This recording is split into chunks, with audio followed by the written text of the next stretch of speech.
Davide Lionello, parlando della strada. E senti qua.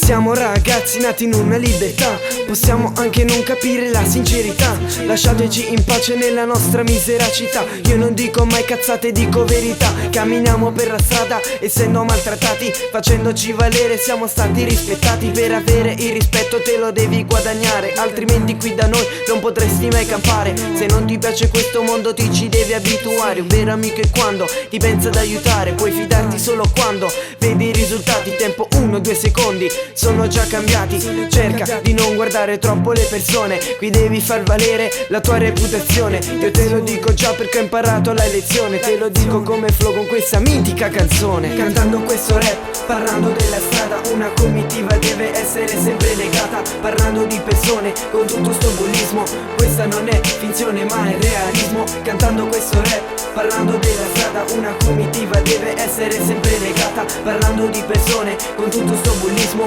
questa non è finzione ma è realismo. Girando per la strada con i tuoi migliori amici, atteggiandoci sempre solo sopra ad una bici. Ormai ci sono criminali dappertutto, la vita è brutta ma al finale ti dà sempre frutto. Qui c'è gente che ha davvero un grande cuore e sembra sei felici anche mentre piove. Non fermarti mai davanti a niente e a nessuno, tutto questo volerà, sparirà come fumo. Il mondo è circondato da molte dipendenze, tra ognuno di noi ci sono molte differenze. Gente in mezzo alla strada a vendere sempre droga, gente che ogni giorno con la vita ci gioca. Pensa sempre negativo e poi nell'ansia affoga, si incazza su altra gente e poi sempre si sfoga.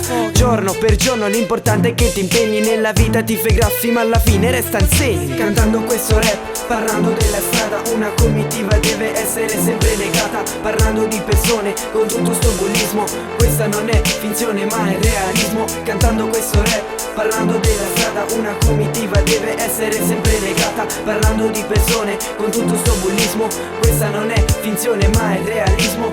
Sì, non è finzione, questo è realismo. Sì, Davide Lionello, lo dice lui, non è finzione, questa è la realtà. Brrrra.